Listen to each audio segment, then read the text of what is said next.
নীল চিরকুট পর্ব 47। লেখিকা নৌসিন আহমেদ রোদেলা। আমি আছি আপনাদের সাথে নৌসিন পারভিন। বিছানার এক কোণায় পাশ ফিরে শুয়ে আছে নীরা। সময়টা প্রায় মধ্যরাত। থেমে থেমে বৃষ্টি হচ্ছে বাইরে। জানালার পর্দা উড়িয়ে ঠান্ডা বাতাস আসছে স্তব্ধ। নিশ্চুপ ঘরের ভেতরে উজ্জ্বল আলো জ্বলছে। নীরার পাশেই লম্বালম্বিভাবে শুয়ে আছে অনন্ত। কপালের উপর ডান হাতটা তুলে দিয়ে মাঝে মাঝে ভীষণ উসকুস করছে সে। নীরা জানে অনন্ত ঘুমোয়নি, আলোতে তার ঘুম হয় না। সেও নীরার জানা। তবুও আগের মতোই শক্ত হয়ে শুয়ে রইল নীরা। নিজ মুখে না বললে কিছুতেই আলো নেভাবে না সে। মুখে কুলু পেটে পত্নীর সেবা পাওয়ার ইচ্ছে থাকলে আজ সেই আশার গুড়ে বালি দেবে নীরা। বেশ কিছুক্ষণ চুপচাপ শুয়ে থাকার পর হঠাৎই ঘাড়ের উপর গরম নিঃশ্বাস টের পেল নীরা। নিঃশ্বাসের স্পর্শ গাঢ় থেকে গাঢ়ত্ব হতেই চমকে উঠল নীরা। দম বন্ধ হয়ে এলো। উত্তেজনায় হাত পা কাঁপন ধরল। অনন্ত তার এত কাছে। নীরা কম্পিত বুক নিয়ে সোজা হয়ে শুল। সাথে সাথেই নিজের মুখের উপর আবিষ্কার করলো প্রিয় মানুষটির মুখ। ঝলমলে আলোয় কাঙ্ক্ষিত মানুষটির শক্ত চোয়াল। প্রশস্ত কাঁধে নজর আটকে গেল নীরার।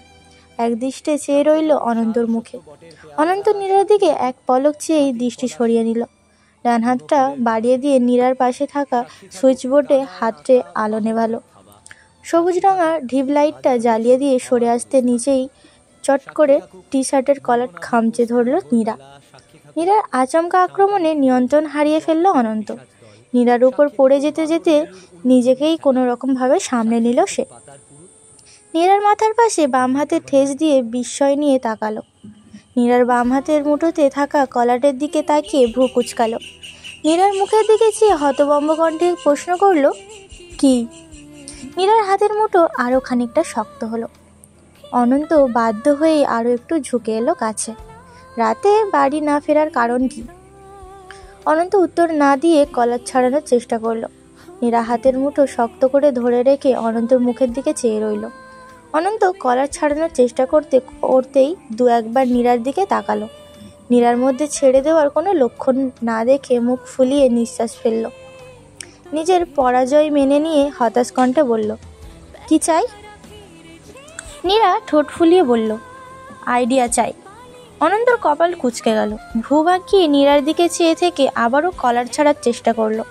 নীরা মুঠো শক্ত রেখেই বলল, আইডিয়া না দিলে ছাড়বো না। অনন্ত বিরক্ত কণ্ঠে বলল, কিসের আইডিয়া? শাশুড়ি মা বলেছে নিজের বরকে ঘরে আটকে রাখার দায়িত্ব আমার। সুন্দরী মেয়ে বিয়ে করানোর পর ছেলে যদি রাত তৈরিয়াতে বন্ধুর বাসায় পড়ে থাকে তাহলে চলবে কেন? শাশুড়ি মায়ের কথাই পয়েন্ট আছে, কিন্তু বরকে কিভাবে আটকাবো বুঝতে পারছি না। ছেলেদের সম্পর্কে ছেলেদের ধারণা থাকে সবচেয়ে বেশি, তাই আইডিয়া চাচ্ছি কিভাবে আটকাবো আমার বরকে। কথাটা বলে সরল চোখে চাইল নীরা। অনন্তর হতভম্ব দৃষ্টির লক্ষ্য করে কৈফিয়ত দেওয়ার মতো করে বলল, বেস্ট ফ্রেন্ড হিসেবে আইডিয়া চাইছি, বাকিরা তো নেই কাছে, তাহলে নিশ্চয়ই চুপ করে থাকতো না। অনন্ত বিস্মিত চোখে চেয়ে রইল। নীরা যে এমন কিছু বলতে পারে ধারণাই ছিল না তার। নীরার কথার পিঠে কোনো কথা খুঁজে না পেয়ে চুপ করে রইল অনন্ত। ভ্রু কপাল কুঁচকে কিছু একটা ভাবতে লাগলো। অনন্ত নিশ্চলতাই সুযোগ আরও একটা অদ্ভুত কাজ করে বসলো নীরা। আচমকার কাছে টেনে চুমু খেলো অনন্তর গলায়। অনন্ত সারা শরীর ক্ষণিকের জন্য কেঁপে কেঁপে উঠল। চকিতে নীরার দিকে তাকালো। মেয়েটা কি পাগল হয়ে গিয়েছে আজ। নীরা আবারও একই কাজ করলো। তৃতীয়বারের পাগলামো যেন অসহনীয় ঠেকলো অনন্তর। গলার একপাশে গাঢ় দাগ বসিয়েই সম্বিত ফিরে পেল নীরা। চমকে উঠে অনন্তকে ছেড়ে দিয়ে পাশ ফিরে শুল। কোথায় চোখ মুখ ঢেকে নিজের লজ্জা আর অস্বস্তির ঢাকার বৃথা চেষ্টা করল। এতক্ষণ পর ছাড়া পেয়ে নীরার পাশেই চিত হয়ে শুয়ে পড়ল অনন্ত। গলার জ্বালা ধরা জায়গাটুকু হাত দিয়ে আলতো স্পর্শ করে আর চোখে নীরার দিকে তাকালো। আশ্চর্য, কি চাই এই মেয়ে? পার্কের বেঞ্চিতে চুপচাপ বসে আছে নাদিম।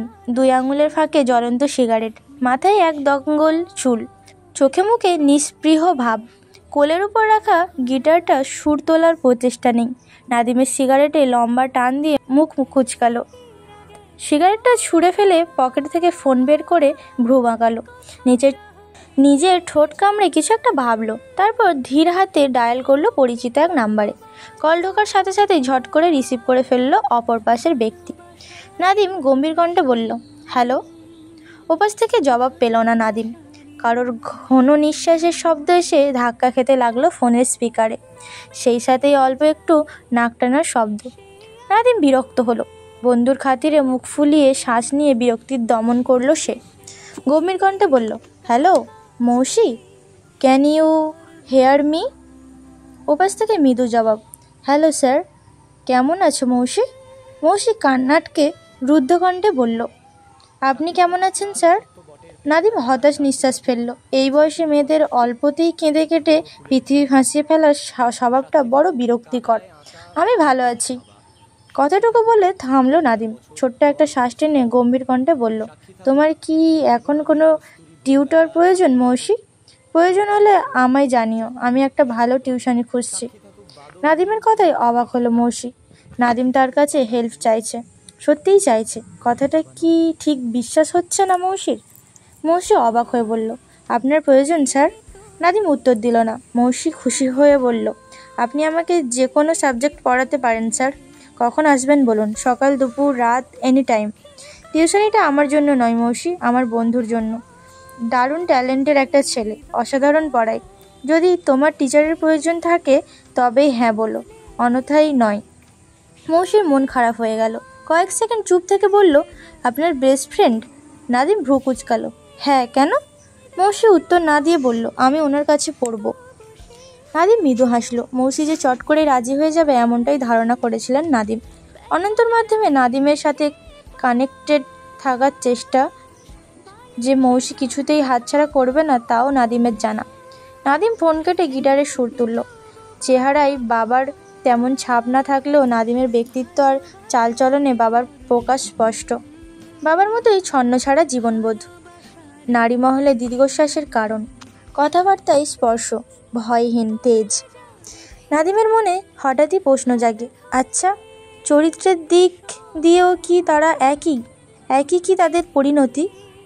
এই পর্যন্ত ছিল নীল চিরকুট পর্ব 47। পরবর্তী পর্বগুলো শোনার জন্য চ্যানেলেই চোখ রাখুন। সবাই ভালো থাকবেন, সুস্থ থাকবেন।